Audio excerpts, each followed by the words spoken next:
Nah, nanti berikutnya baru memulai dengan misalnya nasi atau jagung yang dihaluskan.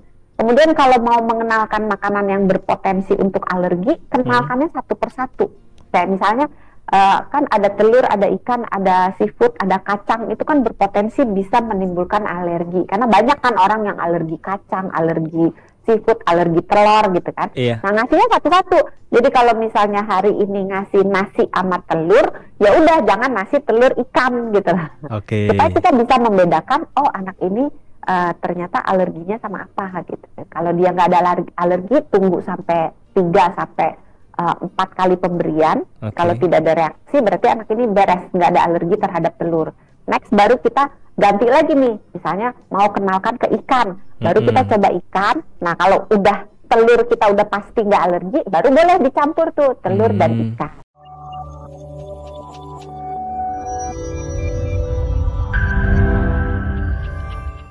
Prinsip gizi seimbang untuk bayi itu sebenarnya apa sih? Ya, yang penting waktunya tadi ya. Iya. Biasanya 6 bulan, tapi yang terlihat jelas itu dia duduknya udah bisa, kepalanya udah bisa diangkat dan bisa ditegakkan, terus menunjukkan minat terhadap makanan gitu, terus dia bisa nelen makanan, itu udah mulai tanda-tanda diberikan. Jadi tepat waktunya. Terus makanannya harus aman, harus bersih, karena kalau tidak aman dan tidak bersih, bisa aja nih kejadian yang kayak cacingan kemarin itu, yang rame banget kan. Itu nggak cuma, jangan berpikir bahwa kejadian cacingan itu hanya bisa terjadi pada kalangan yang ekonomi yang sangat sulit, atau yang mungkin kurang menjaga kebersihannya, jadi misalnya cekeran atau sering main di tanah. Nggak cuma itu, karena kalau misalnya orang tuanya ngasih sayur nih misalnya, terus ngasihnya mentah sayurnya misalnya, ini tidak tertutup hanya pada bayi ya, ini berlaku untuk semua termasuk kita yang udah dewasa. Kalau nyuci sayurnya itu nggak bersih, atau masaknya itu nggak mateng, maka si telur cacing itu yang ada di ngumpet di sela-sela daun mungkin, atau di bagian-bagian batangnya, itu bisa kebawa dan kemakan oleh siapapun dia, dan bisa berpotensi ketika dia sampai di tempat yang tepat untuk dia bertelurnya, si telur cacingnya itu menetas, maka dia akan jadi cacingan. Termasuk gitu, juga bersih. Termasuk juga makanan, apalagi makanan laut ya dok ya?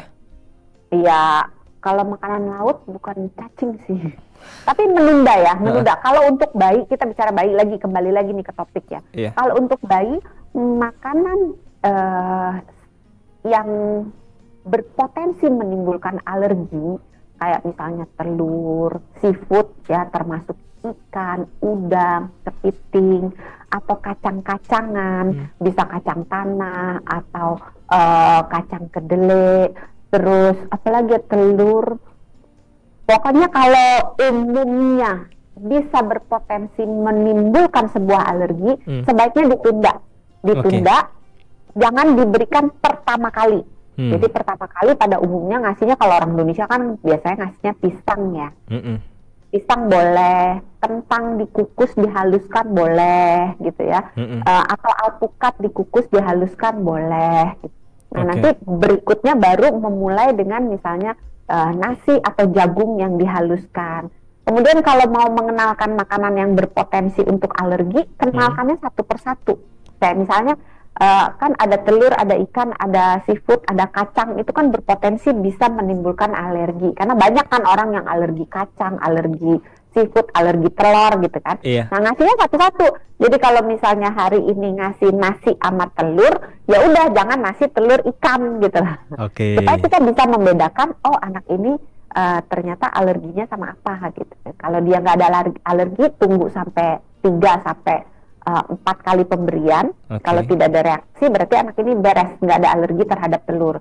Next baru kita ganti lagi nih, misalnya mau kenalkan ke ikan, baru kita coba ikan. Nah kalau udah telur kita udah pasti nggak alergi, baru boleh dicampur tuh telur dan ikan. Jadi lebih baik diprogram ya, minggu pertama kasihnya apa, minggu kedua apa, biar jelas gitu. Jadi jangan random ya. Iya, jadi tadi ya tepat waktunya, terus aman, bersih ya, dipilih makanan-makanannya itu jangan sampai kotor, terus alat-alat makannya juga dicuci dengan bersih, terus jumlahnya ada kuat, jumlahnya tuh pas buat anak si bayi, tidak berlebihan dan juga nggak kurang. Oke. Jenisnya itu berarti protein hewani yang boleh, terus sayur, buah, ada lagi dok? Ini untuk yang pertama kali atau udah yang ke beberapa kali? Yang pertama kali kan satu macam aja. Biasanya sih dikasihnya buah boleh. Itu yang umumnya dikasih tuh ya, pisang, alpukat, kentang gitu, itu boleh. Tapi kalau misalnya udah pemberian yang beberapa kali gitu ya, itu udah boleh mencampur itu. Jadi yang dicampur itu sebenarnya sama kayak makanan kita gitu lah. Ada karbohidratnya, karbonya bisa dari tadi beras yang dijadikan bubur, bisa pakai kentang, bisa pakai jagung gitu. Tapi jangan kasih spaghetti. Jangan kasih mie instan walaupun itu karbohidrat gitu ya. Terus dikasih sayurannya dikukus ya, sayur berdaun boleh, sayur yang tidak berdaun boleh. Kemudian baru diberikan protein hewani dan nabati. Tetapi pada bayi itu dia membutuhkan zat besi. Zat besi banyak pada protein hewani. Jadi disertakan protein hewani. Kalau mau memberikan protein nabati, monggo silakan. Terus kasih lemak baik ya, jangan lupa ya. Bukan gorengan. Gorengan itu kalau bisa ditunda pemberiannya sampai setelah setahun. Pertama itu kan yang harus dikasih dari lumat dulu ya dok ya. Nah porsi atau tekstur itu gimana sih? Bertahapnya dari lumat ke cincang sampai akhirnya padat itu dok? Kembali lagi tergantung kesiapan si bayi. Pada umumnya 6-8 itu bubur yang sangat halus, disaring buburnya, jadi benar-benar udah nggak ada gerinjil-gerinjilnya gitu. Jadi kalau daging benar-benar dagingnya sudah berbentuk seperti pasta gitu, jadi benar-benar sangat halus, tidak ada gumpalan-gumpalan. Nah setelah memasuki bulan ke-9 boleh tuh diberikan bubur yang agak kasar. Terus kalau sayur udah boleh dicincang, tapi cincangnya masih yang agak halus ya, jangan cincang kasar besar-besar. Nah nanti dengan semakin dia berjalan, itu boleh semakin ditingkatkan. Misalnya dia masuk ke umur tadi kan 9 udah mulai agak kasar ya, masuk ke 10, masuk ke 11 udah boleh cincangannya itu teksturnya lebih kasar. Jadi makin lama makin kasar. Nah setelah memasuki setahun ke atas dia udah boleh makan sesuai dengan makanan yang dimakan oleh keluarga. Jadi udah boleh makan nasi. Kalau misalnya kembali lagi tergantung kesiapan anak ya. Kalau anaknya belum siap makan nasi, maka berikannya mungkin nasinya yang lembek atau nasi tim gitu. Jadi bertahap. Kalau yang bubur yang di kemasan itu loh dok, yang sering kita lihat, itu tuh boleh dikasih ke even pertama kali bayi itu. Bubur bayi. Iya, bubur bayi yang di kemasan-kemasan itu, atau harus kita tumbuk lagi jadi halus kalau untuk pertama kali itu?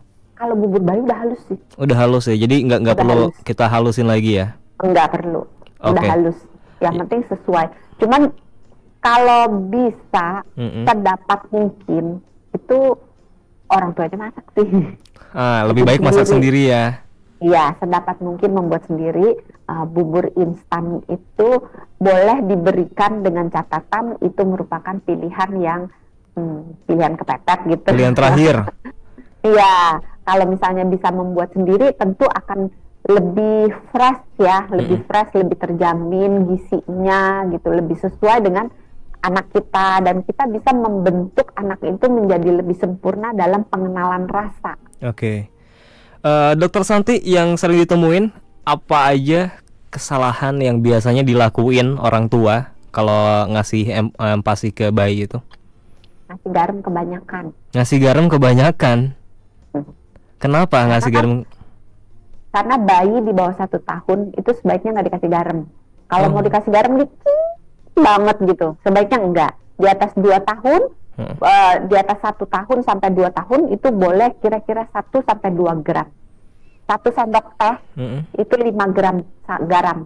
Jadi kira-kira 1/5-nya atau maksimal 2/5-nya dari 1 sendok teh itu. Kan dikit banget kan? Iya. Dalam 1 hari ya itu ya, bukan 1 kali sekian. Jadi tapi boleh menggunakan bumbu. Jadi kali bubur bayi supaya enak, akali dengan bumbu. Jadi boleh nih misalnya kasih bawang putih dikit, bawang merah dikit, kasih daun jeruk biar wangi. Kaldu dok, sorry?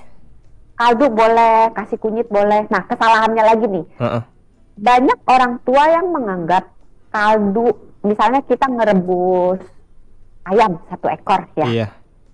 yang diambil kaldunya, terus ayamnya itu dianggap ini udah ampas karena sari-sarinya udah masuk ke airnya, sehingga yang dikasih ke bayinya hanya kaldunya aja.